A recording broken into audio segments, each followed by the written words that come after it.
तो स्टूडेंट्स आज डिस्कस करेंगे ऑक्सीजन साइकिल के विषय में। ऑक्सीजन चक्र, ऑक्सीजन साइकिल पृथ्वी के विभिन्न क्षेत्रों, रिजर्वों में आयनों, ऑक्साइड्स और अणुओं में विभिन्न ऑक्सीकरण अवस्थाओं के बीच ऑक्सीजन परमाणुओं का जैव रासायनिक संक्रमण है। The oxygen cycle is the biogeochemical transitions of oxygen atoms in different oxidation states in ions, oxides and molecules between the different spheres reserves on the earth। अब इसमें ऑक्सीजन के विषय में पहले थोड़ी चर्चा कर लें कि व्हाट इज ऑक्सीजन।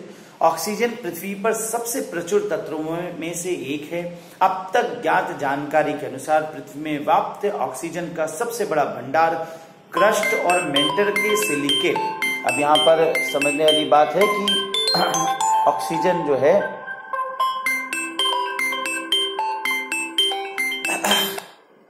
ऑक्सीजन का सबसे बड़ा मात्रा कहाँ मौजूद है, तो ऑक्सीजन की जो सबसे बड़ी मात्रा है वो पृथ्वी के कोर में, यानी पृथ्वी के क्रस्ट और मेंटल के सिलिकेट, कोर नहीं क्रस्ट और मेंटल में पाए जाने वाले सिलिकेट और ऑक्साइड के खनिजों के भीतर है।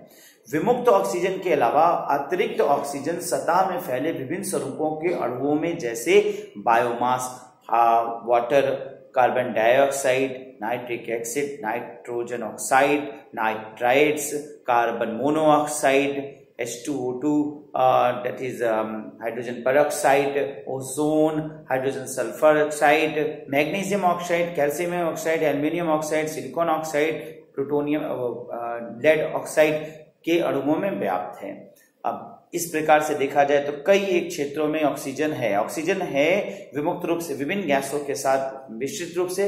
वायुमंडलीय मुक्त ऑक्सीजन का मुख्य स्रोत प्रकाश संश्लेषण है, यानी फोटोसिंथेसिस है, जो शर्करा यानी ग्लूकोज और कार्बन डाइऑक्साइड और पानी में मुक्त ऑक्सीजन का उत्पादन करता है। तो पृथ्वी पर ऑक्सीजन आया कहां से, तो इस संबंध में जो मैंने पूर्व की वीडियो में आपको बताया कि ऑक्सीजन की मात्रा या गैसेस पृथ्वी पे हो सकता है बाहर से किसी धूमकेतु या किसी ग्रह राशि के माध्यम से पृथ्वी के आसपास से कोई ग्रह गुजरा हो या धूमकेतु गुजरा हो, पृथ्वी के ऊपर ऑक्सीजन इस प्रकार से आना हो सकता है। अतः पृथ्वी ने अपने मैग्नेटिक फोर्स, ग्रेविटेशनल फोर्स या पुल की वजह से उन गैसेस को अपने पृथ्वी पर ला लिया हो और पृथ्वी पर oxygen, nitrogen, carbon monoxide, carbon dioxide, बहुत सी गैसेस आ गई।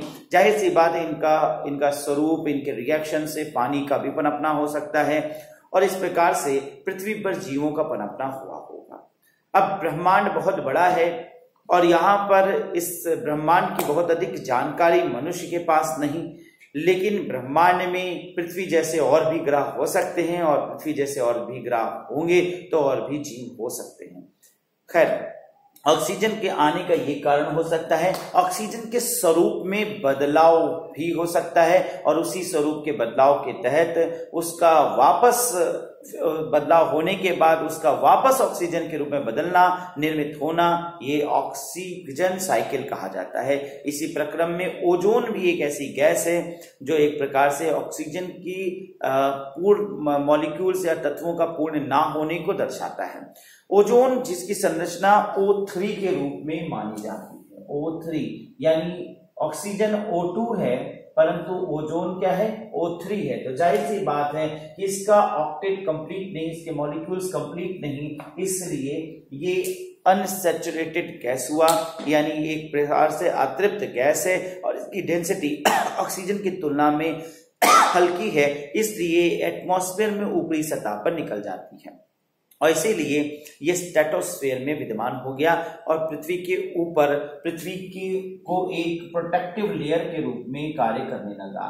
ऑक्सीजन का जितना रोल पृथ्वी पर है जीवन को देने के लिए, उतना ही ओजोन का रोल पृथ्वी पर जीवन को बचाने के लिए है, क्योंकि ओजोन जो कि समताप मंडल में विद्यमान एक पट्टी है जो पृथ्वी के सतह के कुछ ऊपर पाई जाती है, वो सूर्य से आने वाली पराबैंगनी किरणों को काफी हद तक अवशोषित कर लेते हैं और काफी हद तक उसे रिफ्रैक्ट कर देते हैं। मात्र 2 से 3% ही पराबैंगनी किरणें पृथ्वी पे आ सकती हैं और लगभग 97 से 99% तक अवशोषित होकर रिफ्रैक्ट हो जाते हैं, जिससे पृथ्वी पर ताप व्यवस्था भी बनी रहती है और पृथ्वी पर यूवी यानी अल्ट्रावायलेट किरणों से पृथ्वी पर विद्यमान जीवों पर रक्षा होती है।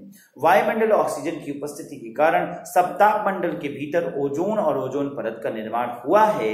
ओजोन ऑक्सीजन चक्र वह प्रक्रिया है जिसके द्वारा ओजोन लगातार पृथ्वी के समताप मंडल में पुनर्जीवित होता है, जो पराबैंगनी किरणों को गर्मी में परिवर्तित करता है। 1930 में सिडनी चैपमैन ने इस रासायनिक विद्या की खोज की और इस प्रक्रिया को आमतौर पर वायुमंडलीय वैज्ञानिकों द्वारा चैपमैन चक्र भी कहा जाता है।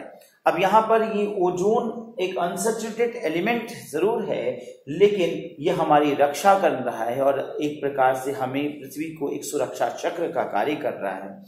अब पृथ्वी की विभिन्न गतिविधियों के माध्यम से विभिन्न ऐसे अनसैचुरेटेड तत्व जो कि ऊपर की ओर अंतरिक्ष में निकलते हैं, समताप मंडल में पहुंचते हैं, वो ओजोन के साथ रिएक्ट होते हैं, क्योंकि ओजोन अपने आप में एक असंतृप्त गैस है और इसलिए जाहिर सी बात है कोई भी और असंतृप्त तत्व यहाँ पहुंचेगा तो ये ओजोन तुरंत ही उसके साथ रिएक्ट करेगा और ऑक्सीजन में परिवर्तित हो जाएगा। ऑक्सीजन में परिवर्तित होते ही ये पृथ्वी की सतह पर वापस लौटेगा, क्योंकि ऑक्सीजन भारी होगा और ओजोन हल्का होता है। ऑक्सीजन भारी होगा और पृथ्वी के सतह पे वापस आएगा और ये अच्छा है कि ओजोन ऑक्सीजन की मात्रा पृथ्वी बढ़ेगा, लेकिन अगर इस प्रकार से देखा जाए तो बड़ी मात्रा में यहाँ पर ओजोन की संख्या घटेगी और ओजोन की संख्या अगर घटेगी तो अल्ट्रावायलेट किरणों की संख्या पृथ्वी पर बढ़ने लगेगी। अल्ट्रावायलेट किरणें पृथ्वी पर ज्यादा हो जाएंगे, परिणाम स्वरूप पृथ्वी पर तापमान बढ़ने लगेगा और उसके बाद जीवन को नुकसान होगा। ओजोन की अधिकांश उत्पादन अगर हम देखें तो उष्णकटिबंधीय ऊपरी समताप मंडल और मीजोस्फीयर में होता है। दुनिया भर में प्रतिदिन उत्पन्न ओजोन का कुल द्रव्यमान लगभग 400 मिलियन मेट्रिक टन है। ओजोन का वैश्विक द्रव्यमान लगभग 3 बिलियन मेट्रिक टन है, जिसका अर्थ है कि सूर्य हर दिन लगभग 12% ओजोन परत का उत्पादन करता है। अब सूर्य के द्वारा यहाँ पर विभिन्न रिएक्शंस के माध्यम से ओजोन का निर्माण होता है और इस प्रकार से ओजोन एक प्राकृतिक घटना के रूप में निर्मित होती रहती है।